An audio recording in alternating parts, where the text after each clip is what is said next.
Boost your English listening skills. Hello, my friend. Good to see you. How are you? Great. So listen. Today I'm going to give you lots of ideas about how to practice speaking English when you are alone at home. Home Alone sounds like a film. Are you ready? Let's do it. Hello. And if you don't know me, my name is Ariel. I run the Ariel Speaking Academy and the YouTube channel Bookish English. So listen. Today we're going to be looking at how to practice speaking English when you are alone at home. It's not so easy for many people, right? Because maybe you don't have any native English speakers in your city. Maybe there are no tourists that you can go and harass. Maybe there are no groups locally where you can go and chat and speak English. And maybe you're not ready to go on Skype and try and find some random English person to chat with, somebody you don't know. I mean, that can be quite hard, especially if you're a little bit shy like me. So, what I want to do today is share with you lots of ideas about how you can practice speaking when you're on your own at home alone. Right? Good. Now, if you do know me, you may be thinking, what's that strange orange block over there? That wasn't there before. True. It's my meditating mat. Sometimes I sit and meditate. Sometimes I don't sit on the wall. I'm just tidying at the moment, so I couldn't find a place to put it. So right now, it's over there. Okay, the truth about speaking is that, yes, you can watch videos, you can watch films, you can listen to podcasts, all of that is great. But at some point, you need to start speaking. You can speak on your own, but also later you'll need to start interacting and practicing speaking with people. But that's not always easy to do. So right now, today, I'm going to focus on some really practical, simple activities you can do when you're on your own at home to start practicing speaking. And just to add, this video is actually sponsored by Ariel.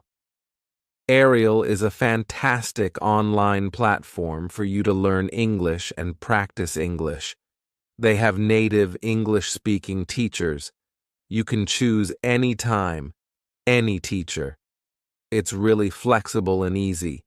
And if you are studying IELTS, they do have online IELTS courses that you can follow. Right? Lots of materials, lots of ideas. So a big thank you to Ariel. Thank you guys for sponsoring the video. And also, if you are new to Ariel, for first-time users, you can get a discount. Just use the code, it's down here below, Ariel Discount, and you can get a discount on all of their plans, whether they are monthly, 3-monthly, or for the year. Great. More about that later, but right now let's get into these ideas about practicing speaking English. So the first technique is called speak into the mirror. This is really useful, but it's really, really simple, right? It's easy because you can do this first thing in the morning when you're brushing your teeth or, well, you can't speak and brush your teeth, but just before you brush your teeth, and in the evening before going to bed when you wash your face. What do you mean you don't wash your face in the evening? Why not?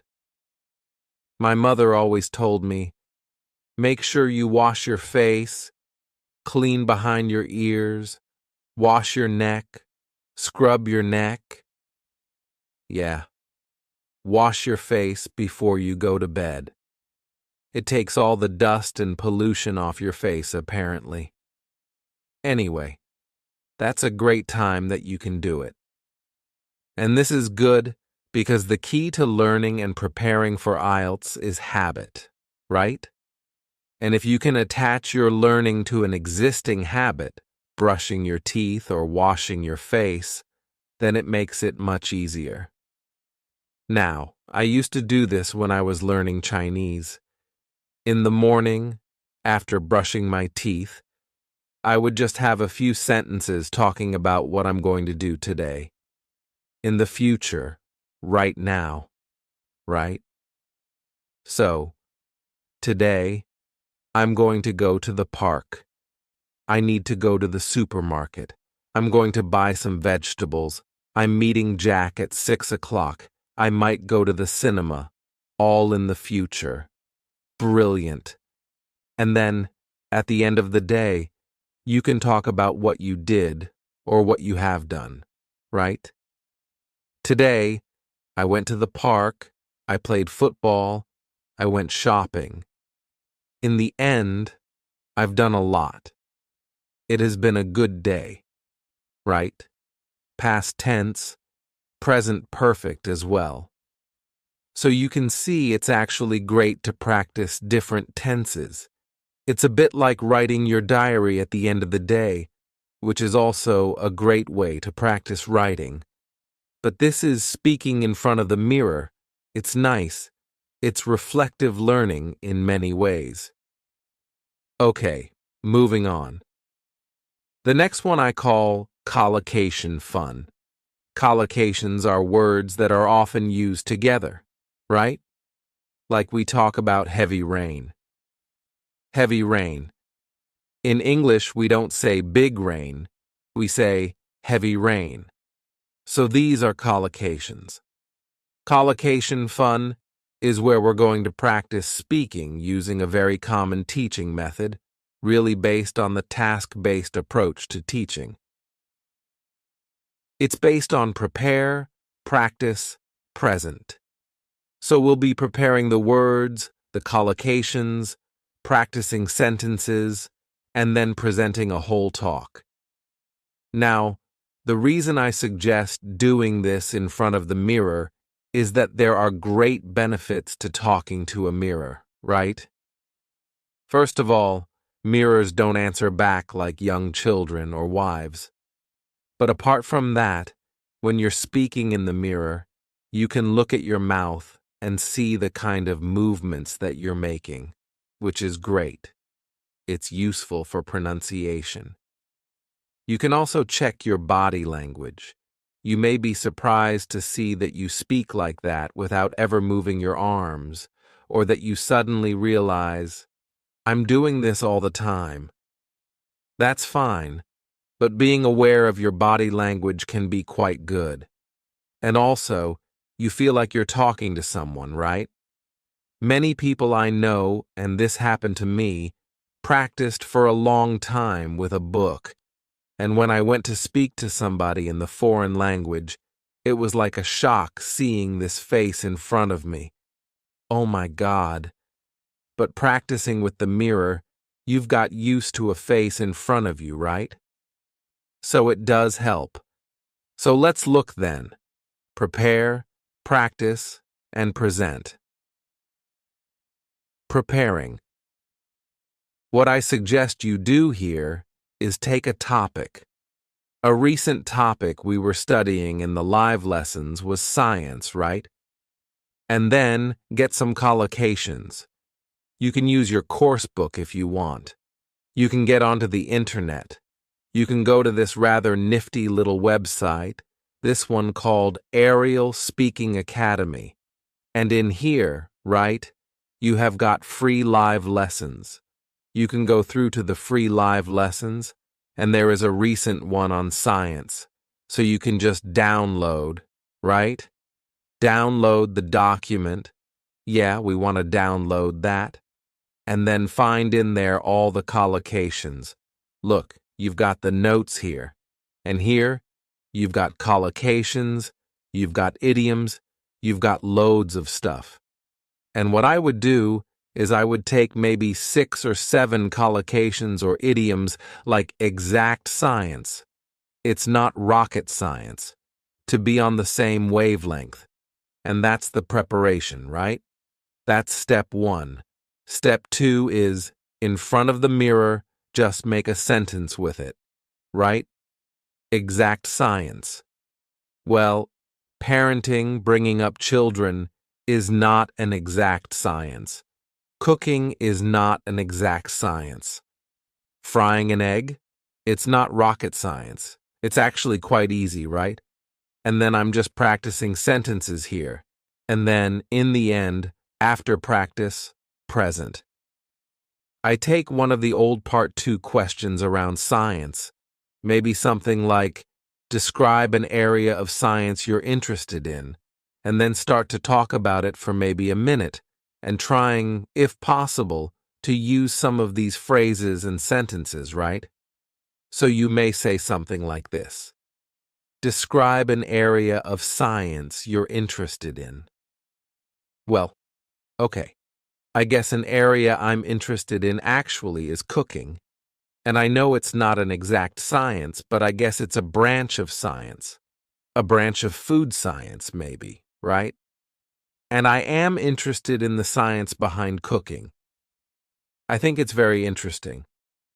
I know with cooking, when you heat things up, they change. And when you mix different things like sugar and vinegar, you get different levels of acidity and chemical reactions happen. So I think it's really interesting, right? I think chefs and scientists are really on the same wavelength because they're trying to experiment and discover new things, whether it's cooking or new dishes, things like that. I know cooking isn't rocket science, but I am interested in how it works. And so, yes, although it's not a hard science, I think it's an interesting area of science for me. So you can see what I'm doing here is not giving a perfect Part 2 answer. I'm just trying to activate and practice some of these expressions that I've been learning. And that's it, really. So that's it. It's great, because that preparing the collocations, practicing the sentences, and then presenting a talk is a really tried and tested method. Do it in front of the mirror. It's great. You get everything. You get the contact with somebody, but you can see yourself. You can monitor yourself. It's really, really effective. Collocation fun? Great. I want to go and do it. It sounds like so much fun. I'm going to do it again right now. I'll be back in a moment. Next up is, practice with short audios. Now, I am a big fan of extensive listening, right? Listening to podcasts and films. That's great. But when it comes to speaking, I think short audios are much better. They are bite-sized chunks. They're easy to use, and your concentration is shorter for shorter periods of time. You can work with, for example, recorded IELTS sample answers. There are many websites that have those. Not written, it must be recorded, right? You want to listen and then speak. There's a tool that I've talked about in the past to many of the students here. It's called LingQ, and I like it because it's full of short audios that you can use to help start speaking, and it's free. I mean, there is a paid version, but you know you can get lots of stuff for free, which is great. Here, let me show you first of all how that might work. So this is LingQ. Okay, I'm not going to explain how it works. You can find that out once you kind of sign up for free. But basically, there's a library. You choose your level here. So let's say I'm going to go intermediate, and you can choose down here different audios to listen to. I've got one of my previous lessons here about sport that I will open up, and let me just show you briefly how it works. We'll just focus on the bit on the left. Okay,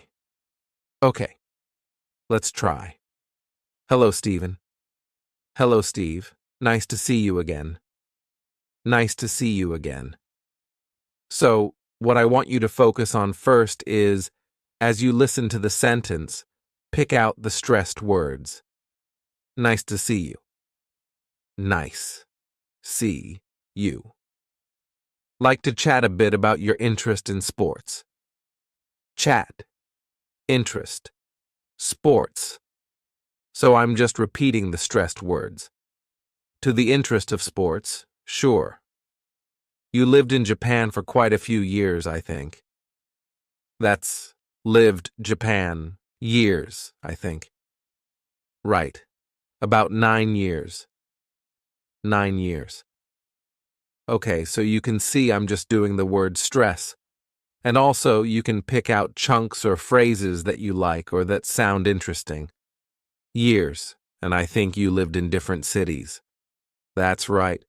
I lived in Sendai for 4 years, which is a little bit north of Tokyo.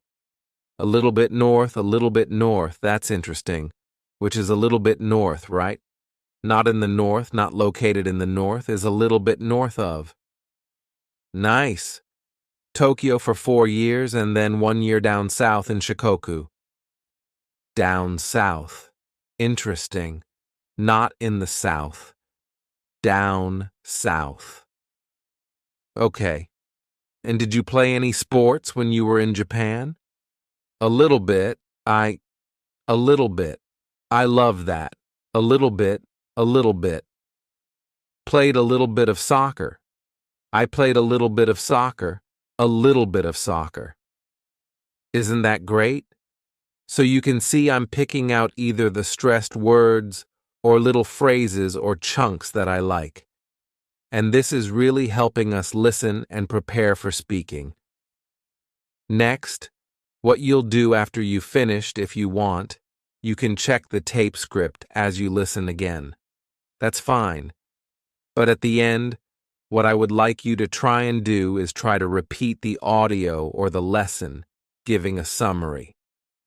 So, repeating it with your words, not reading, not listening. In fact, you can just close that, focus on your own words, right? Oops. And then, after you've done that and you've done a bit of practice, you could then try to retell the lesson or the story and record yourself. If you're not sure, you can use your mobile apps to record your voice. There's Vocaroo, which is also a very simple online voice recorder. And recording yourself is great because it puts pressure on you, and that, my friend, is good. Also, you can then, once you've listened back, go and compare to the original lesson or story with the tape script and see if it's different. Did you make a mistake? Instead of saying a little bit of football, did you say a little bit football? Or did you use different collocations, right? Instead of individualized sports, did you say personal sports? Something different? That noticing again puts pressure on you, which is great, and it also helps you notice. Noticing language is a kind of feedback which is essential to improve. So that's it. Practice with short audios. Right. The next one is really fun, and it's about imitating your favorite English-speaking actor or actress. Okay, so here, when you watch a film in English, take some of the actors that you really like and pretend to be them, right? So you're copying their body language, their gestures, their facial expressions, their accent, their voice, their words. You're copying everything. Why does this work? Because it's all about identity. A key part of language learning is your identity as an English speaker. And as students, we often have a mask, or we can create a mask that we hide behind when we speak a foreign language. And this can be very, very helpful to reduce anxiety or stress, especially if you're shy and you're embarrassed of mistakes and of not speaking correctly.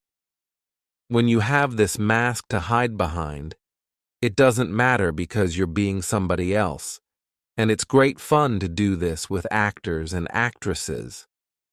Is that actresses? Actresses that you like. Let me show you a very, very simple example. There's a great actor called Rowan Atkinson. You may know him for Mr. Bean, but he plays a myriad of characters, and one of the recent ones is Johnny English. Right? Let's have a look at Johnny English. He's the key to this. I'm not sure. Let me clear up the uncertainty for you. You haven't. Right? So it's that taking the character, trying to do the voice and the whole body, and you become that character.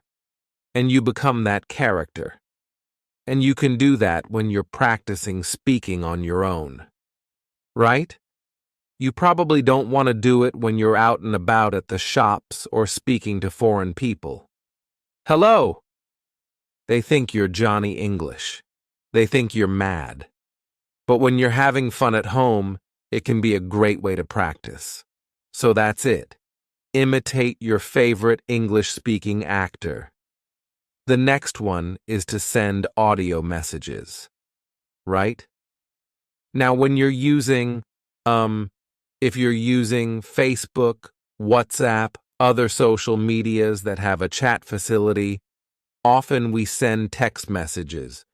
You probably send them in your own language, but you could think about sending them in English, right? And go a step further. Send an audio message rather than a written message, because that will be practicing your English. Okay? You can do this if you have some friends who maybe speak English or family members. You can have a bit of fun with them practicing sending messages to each other in English or any other language, right? I mean, we do this sometimes. It can be quite fun to do. And the great thing about sending audio messages is it's not like a live phone conversation where the pressure is there. You have time to prepare, to think about what you're going to say, to record it. And if you don't like it, delete it and record it again. But it doesn't have to be perfect, right? It's just about practice, not perfection. Practice. So sending audio messages is a great way to do it. Next up, imitate the English foreigner. Now, I'm sure most people can imagine or know how English people speak your language, right? If you've got tourists or you've met people from other countries who speak your language, how do the English people speak your language, right? Take that sound, that accent, and start to use it. So, for example, let's imagine I'm Spanish. Hola, español, Miguel, for example, right? And I'm thinking, so how do English people speak Spanish? They don't speak perfectly. Hola, soy Miguel. They speak with an English accent, right? Hola, ¿qué tal? Estoy muy bien, gracias. So the Spanish person would try and speak Spanish with the English accent. Hola, yo estoy muy bien, ¿qué tal? Right? And then switch to English, but keep that accent. Hola, ¿qué tal? Yo estoy muy bien. Hello, how are you? I'm fine, thank you. Can you hear that? The same pronunciation and accent are easy to switch, and suddenly my English sounds English. It sounds great, right? That's it. I'm doing an example with Spanish, but you could do it with any other language, right? Think about how English people speak your language. Speak your language with that accent, and then switch to English, keeping that British accent, or English accent, or American accent. It really can be quite useful and fun to boot. Great. Now the next idea is shadowing. Of course, a shadow, right? If the sun is shining down on the floor behind you, you have a shape the same as you, right? Dark. That's your shadow. The sun leaves a shadow, you leave a shadow. And to shadow someone is to follow somebody. So if I shadow you, it means I'm following you. Sometimes detectives will shadow suspicious people, right? Now in language, when we shadow somebody, it can be just to repeat them, but you're very close behind them, right? Remember, wherever you go, your shadow follows very closely. So here, the thing to do is to find a short audio and to listen for maybe a minute and to repeat almost on top of the voice, but maybe a fraction of a second behind them. So you're just behind them, but you are really following them very, very closely. Do not wait for the sentence to finish and then repeat. This is different. This is being really close behind them, and it forces you to pick up on word stress and intonation. And if you focus on those two things, it really can help build up that speaking skill, word stress and intonation. Let me kind of demonstrate. So we've taken from Culips a little audio. First of all, I recommend you listen to the minute completely so you've got an idea of what it's about, and I've already done that because I'm well prepared. And then the second time, you listen and shadow. Let me show you how close we are behind it. I'm going to use my phone so you can hear properly. So, Jeremy, let's get into it. Talk about how to talk about pots. Talk about how to talk about movies and music and the kind of artwork that enriches our lives. This topic was suggested to us by one of our listeners, and she sends us an email which I will... Okay, I think you get the idea, right? So it's different from wait, listen, and repeat. It's shadowing, following closely. At first, it's very hard, but the more you do it, the more you'll be noticing word stress, intonation, even accent. I noticed I was picking up a Canadian accent, a boat. It's all a boat, right? That is shadowing. Let's move on. So we've had shadowing, right? Now we're going to look at responding. What is responding? Well, put very, very simply, responding is you hear a question, you get an idea, you give an answer, you respond. The biggest problem students have is that they practice. They take a question, they know the question, they've prepared it, and they practice giving answers. Right? What happens in the exam? Well, surprise, surprise. In part 3, you get strange questions you weren't ready for. What do you think of globalization? And what do you do? Well, first of all, have something to say about globalization, right? Make sure you've done a bit of research on the topics. Get some ideas. If you don't know, you can always say, "Oh, I haven't thought about that. Let me see," right? Use a time filler to gain time. But the most important thing is that in your practice, as well as looking at these topics, right, you need to practice responding. Because in part 3 in the exam, the biggest problem students tell me is they don't have an idea. I didn't know what to say. I wasn't expecting that. I just couldn't get my ideas out and speak. So you need to practice responding. Where you hear a question, you've got no idea what it is. You get an idea quickly, and you answer, right? It's a bit of pressure. But as I mentioned before, a bit of pressure is good in your practice. Now, you can do this if you have a speaking partner really effectively, right? So, what you do is one of you says, "I'm going to bring into our next session 5 questions, and you don't know what they are." And the other person does the same.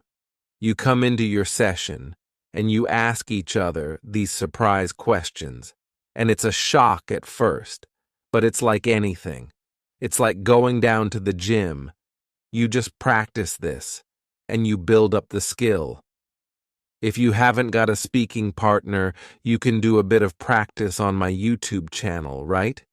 If you know my YouTube channel, right? Bookish English, hidden away in the playlists. Go on the playlists. There's lots here that you've probably never seen. And at the very bottom, you'll see two called responding, right? Responding cities, part 1 and part 3. And what I've done here is I've recorded several questions with a gap for you to answer, and then the next question. So if you go into, for example, the part 1, and you press the shuffle button, the questions come at you in a random order, and it works a bit like this. I mean, let me just play it for you, and you'll see. Let's press shuffle, and it plays automatically. Do you like your hometown? Oh, that's a good question. Do I like my hometown? Yeah, I think my hometown, Manchester, which is up in the north of England, is a very attractive place. There's lots of restaurants and shops. It does attract quite a few tourists as well, and they often come in to see the industrial landscape or the football pitches. We have a famous football team called Manchester United. Do Manchester tourists like to visit your hometown? Yeah, there are quite a lot of tourists who come to visit my hometown. So, you see what's happening, right? It's just automatically asking me the next question. And I practice responding because I don't know what the questions are, because it's shuffle random. So you can practice that. You can also make your own, right? Set up your own YouTube channel. Don't worry about people finding it. They rarely do. And you just put some questions up with a gap for the answer and then shuffle. And Bob's your uncle. Fantastic. That's it. The next suggestion is to describe what you are doing. And I know a lot of teachers suggest this as a way of thinking in English, right? So when you're out and about, maybe in the park, and you're seeing different things, you describe what you see. Now, I suggest you start with words, right?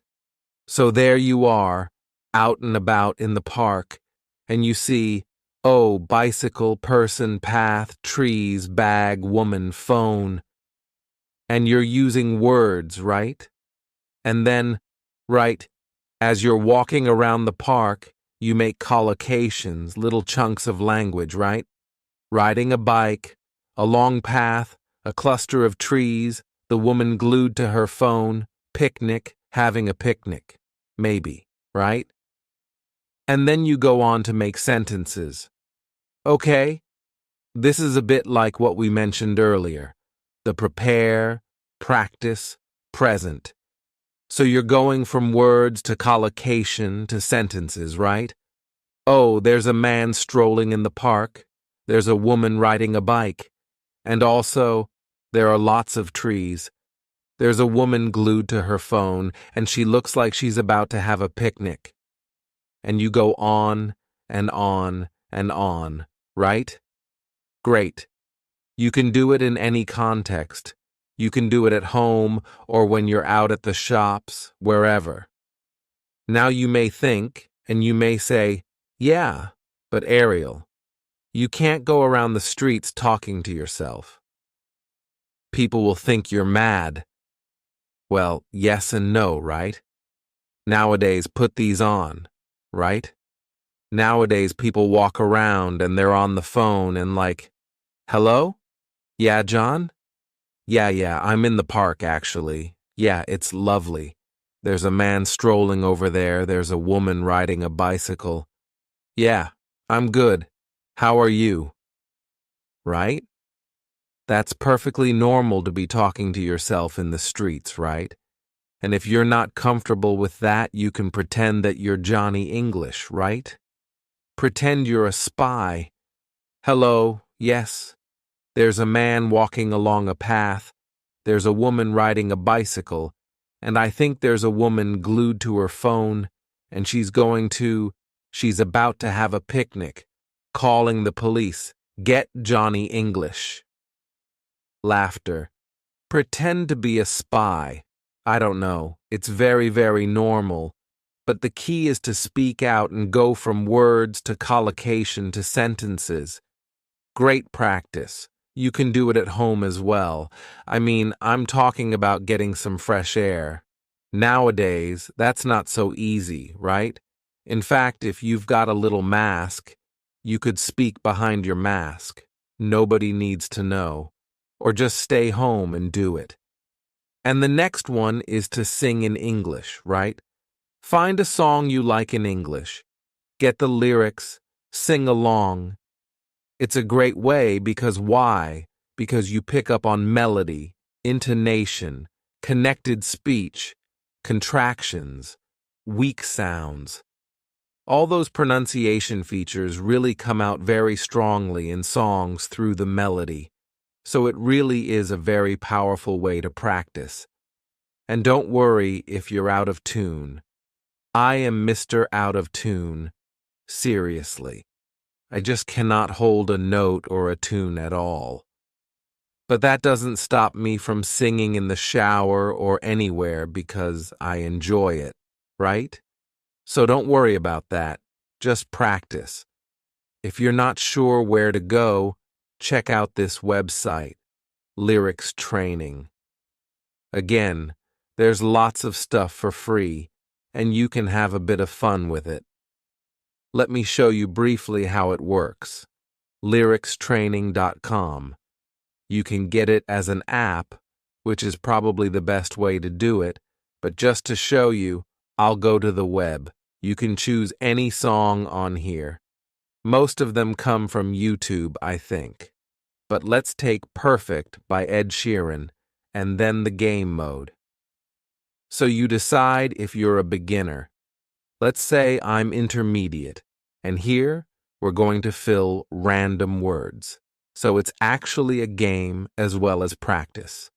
Play the video to start the game. Look at that. It stops if I don't give the answer. Was it and follow my lead? You get the idea. Have a bit of fun with it. So that's it. Go and sing a song. Next up is tongue twisters.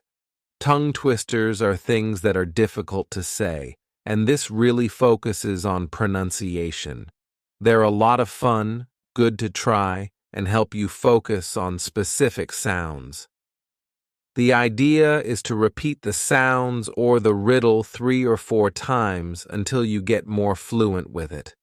It's like a gym workout for your mouth. In English, you're using different muscles from your own language, and very often you're not practicing those muscles enough. Tongue twisters are a great way to do it. For example, the ragged rascal ran round the ragged rock. Good for your R's, right? Try it 2 or 3 times. The ragged rascal ran round the ragged rock. The ragged rascal ran round the ragged rock. The ragged rascal ran round the ragged rock. Or, she sells seashells on the seashore. It's better if you don't read it, because then you're focusing on the right sounds. But that's the S and the esh. It's really good. You can make up your own, right? Find the consonants or the vowels that you struggle with. It's mainly consonants, actually. Peter Piper picked a peck of pickled pepper. You could just say, Peter picked a plump plum. Peter picked a plump plum. Make it up. Great way to practice. Really good for pronunciation. Next, practice idioms with Youglish. Now, Youglish is an amazing website. It's very simple to use. It's basically like YouTube, but with clips. You can take any phrase, and I think about idioms here. You input the idiom, and it gives you lots of video clips using that idiom. You just practice, so you can imitate the intonation, the sound, and get some context for the idiom, which always helps, right? It's a really effective way to do it. Let's have a look at how it works. You put in a word or an expression. Let's take, for example, an idiom. I don't know if you know this one. Pull your socks up. which basically means to do better, to work harder, to improve your performance. My teacher at school would always say, "Come on, Mr. O'Hare, it's time to pull your socks up." So if we want to see this in different contexts, so he's been told, "Come on, pull yourself. Move, that was so fast. Let's move to the next one. You're given 8 clips here. You had to pull your socks up. You had to pull your socks up." American accent. You had to pull your socks up. So you can hear and just, it's nice for repetition and also context, which helps you. That was how you got your network by improving, right? That was how you got your network. So you can move on, try another one. At a moment like this, pull up your socks. At a moment like this, pull up your socks, pull yourself together and put down the phone. Pull yourself together and put down the phone. Right, so again, you can see the words, you can rewind. At a moment like this, you can control the sound, and you can check different examples by just clicking on to the next one. Pull up your own socks. Pull up your own socks. Thank you very much, sir. That's Youglish. You can use it for vocabulary, but I like it for idioms because that's often the difficult thing that a lot of students find to use naturally. Any work you can do on idiom practice is going to help. Great. Let's move on. Okie dokie. Next up, immerse yourself in English. Immerse. Surround yourself in English. It's well known through research that the more you can be immersed in English, the more you're going to learn. I suggest you do a lifestyle audit. An audit is like a check or a checklist, right? So, where do you use English and where do you use your mother tongue? Think about when you're using your phone, using your computer. Think about the settings on your phone and computer. Is it in English or your mother tongue? When you're texting, sending messages, participating on Facebook, in English or mother tongue, listening to podcasts, watching films, listening to music, songs, reading books. How much is in English? And what can you switch to English to help immerse yourself more in English? Now, a lot of this is passive rather than actively speaking. It's giving yourself the opportunity to listen, read, and see more English, but also to use it in some of those cases, like on the phone or messages, you can also be using English. So, check out, do a lifestyle audit. Now we're coming on to 2 really important points here, and these are much bigger vision points. First about goals, and then about habits. First, goals. Set yourself some short-term goals about speaking English. If you just think, I'm going to practice and keep on practicing, it's all very loose and airy-fairy and nice, but you won't keep going. I think people like frameworks, restrictions, limits, goals, paths. Not everybody, but it works well for a lot of people to set yourself a goal, right? So, for the next 4 weeks, I'm going to speak English every Monday, Wednesday, and Friday for 20 minutes. That's it. What's so good about that is that you can measure it. You can just tick off, and at the end of the 4 weeks, you can see how much you've done. As you're ticking off, it's motivating you to keep going. So, it's nice to measure with goals. There's a famous writer, James Clear, who talks about atomic habits. He talks about breaking down goals into smaller goals, and I think it's really important. Rather than saying, for the next 6 months, I will practice an hour every day, which is very big and difficult, say, for the next week, I'll do 5 minutes a day. Set yourself up to win. Make the goals really, really simple. 5 minutes a day for the next week. I mean, you can't go wrong. Once you've done that, then you step it up and you make it more challenging. So, do yourself a favor. Set yourself up to win. And on the point of goals, there's going to be a day where you're just too tired and fed up, and you don't want to do it, right? There's a little trick which is called the 1-minute trick. So you're thinking, today, I've said I'm going to speak for 10 minutes, but I just can't. Oh, I've got the baby screaming. I've got to prepare dinner. I've got this to do and that to do. I just can't do it. The 1-minute trick is you say to yourself, okay, I'm just going to take 1 minute to practice. So, instead of 10 today, I do 1 minute. But I don't stop. I don't say, I'm not going to do it. I still do it, but just 1 minute. Try that. What often happens is after a minute, once you've started, you think, I might as well do another couple of minutes now that I've started. And actually, you often end up doing 10. But the 1-minute trick is really powerful, so check it out. Next, habits. If possible, when you've got your goals and your speaking practice, try and do it in the same place at the same time every day. It helps build a habit. Also, if you have a cue, that is the same, that indicates, I'm going to do it. The cue could be a time, right? 11 o'clock every morning, that's my English time. Boom. When I brush my teeth in the morning, remember, in front of the mirror, that's my English time. 2 minutes just speaking about what I'm going to do. Have that cue, same place, same time every day, makes it much easier. No, much easier. Classic native speaker mistake. So, that's all about habits. Finally, you thought we would never arrive at the end, right? The last piece of advice is to join a community because often when you're speaking alone, it can be a lonely experience.